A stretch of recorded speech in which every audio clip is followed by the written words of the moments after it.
అధ్యక్ష ఇప్పుడు నా దగ్గరికి ఎప్పుడు పెద్దవాళ్ళు పైరవికారులు కాంట్రాక్టర్లు ఎవరు రాలేదు అధ్యక్ష. నేను ఎప్పుడు కూడా పేద ప్రజల మధ్యలోనే ఉండి పనిచేస్తున్నాను అధ్యక్ష. నా దగ్గరికి వచ్చినటువంటి బీడీ కార్మికులు కావచ్చు, బీడీ టేకేదారులు కావచ్చు, అంగన్వాడీ టీచర్లు కావచ్చు, ఆశా వర్కర్లు కావచ్చు, ఐకేపీ ఎంప్లాయీస్ కావచ్చు అధ్యక్ష, అదేవిధంగా జిహెచ్ఎంసీ కార్మికులు కావచ్చు అధ్యక్ష, టీచర్లు కావచ్చు అధ్యక్ష, నిరుద్యోగులు కావచ్చు, ఆడబిడ్డలు కావచ్చు, సింగరేణి ఉద్యోగులు కావచ్చు, కరెంట్ ఎంప్లాయీస్ కావచ్చు, ఎవరు వచ్చినా అధ్యక్ష నేను కాదనకుండా నాకెంత వీలైతే అంత పనిచేసి పెట్టేటటువంటి ప్రయత్నం చేసిన అధ్యక్ష.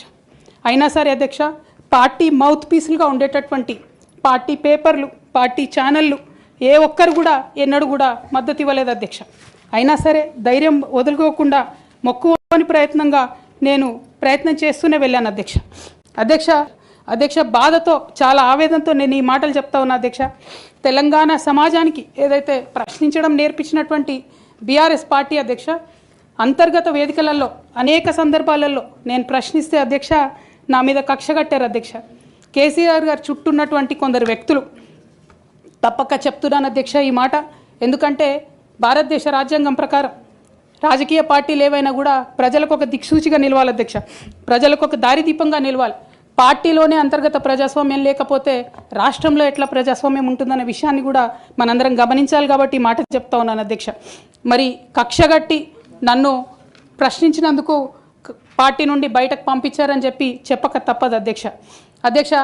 మొదటి సంవత్సరం నుంచే రాష్ట్ర స్థాయి నిర్ణయాలలో ఎక్కడ కూడా నా పాత్ర లేకుండా కట్టుబడి చేసినారు అధ్యక్ష. ఇవాళ ఆనాడు బాధపడ్డా ఇవాళ నేను సంతోషపడతా ఉన్నా అధ్యక్ష.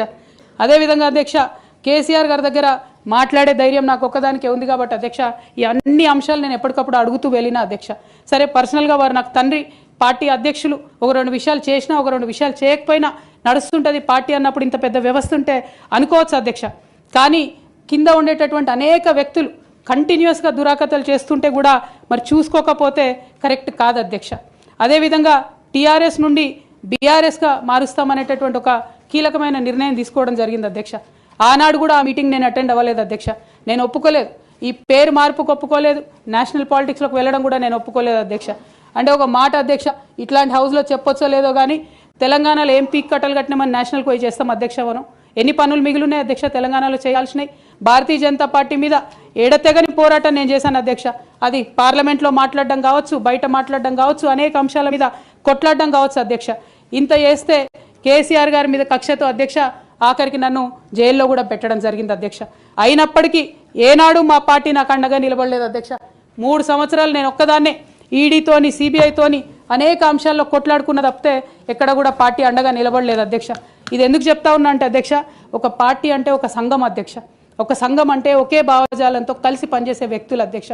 ఒకడు గాయపడి పడిపోతే వాడిని ఎత్తుకొని పోతారు అధ్యక్ష, భుజాల మీద తీసుకొని పోతారు అధ్యక్ష. లేదు నువ్వు మా భావజాలంతో కరెక్ట్గా లేవంటే తీసి ఆనాడే అవతల పడేయాలి అధ్యక్ష. అట్లా కాకుండా అదే పార్టీలో కొనసాగాలి, కానీ పార్టీ మీకు అండగా నిలబడదు అనేటటువంటిది కరెక్ట్ కాదు అధ్యక్ష. ఇది డెమోక్రటిక్ సిస్టంలో కాన్స్టిట్యూషన్ స్పిరిట్ని తీసుకొని పనిచేసేటటువంటి పొలిటికల్ పార్టీస్ బిహేవ్ చేయాల్సినటువంటి పద్ధతి కాదు అధ్యక్ష. ఇవన్నీ ఇట్లా జరుగుతూ వస్తున్నటువంటి క్రమంలో బీఆర్ఎస్ పార్టీ అధికారం కోల్పోయింది అధ్యక్ష. అధికారం కోల్పోయిన తర్వాత కాంగ్రెస్ పార్టీ వచ్చి ఒక ఎంక్వైరీ చేసింది అధ్యక్ష, ఘోష్ కమిటీ అని. బీఆర్ఎస్ పార్టీలో ఉన్నటువంటి ఏ పెద్ద నాయకుడు కూడా మాట్లాడాడు అధ్యక్ష.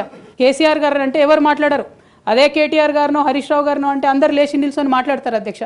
నేను ఒకటే అంటే అధ్యక్ష, ఒక నాయకుడిని నమ్ముకొని ప్రాంతీయ పార్టీ అంటే ఏంది అధ్యక్ష, ఒక నాయకుడు అధ్యక్ష. ఆ నాయకుడు ఆయన భావజాలం, ఆయన ఐడియాలజీ మీద నడిచేదే ప్రాంతీయ పార్టీ. అది ఎన్టీఆర్ గారు పెట్టిన పార్టీ కావచ్చు, కేసీఆర్ గారు పెట్టిన పార్టీ కావచ్చు.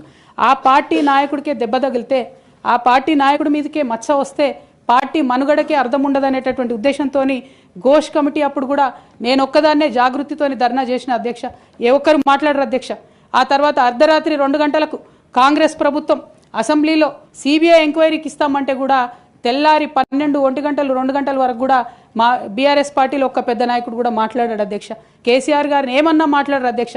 మరి అట్లాంటి పార్టీ ఎందుకు ఉండాలి, ఉంటే ఏంది పోతే ఏందని నేను ప్రెస్ మీట్ పెట్టి బలంగా మాట్లాడిన అధ్యక్ష. నేను మాట్లాడలేదని నేను అంటలేను అధ్యక్ష.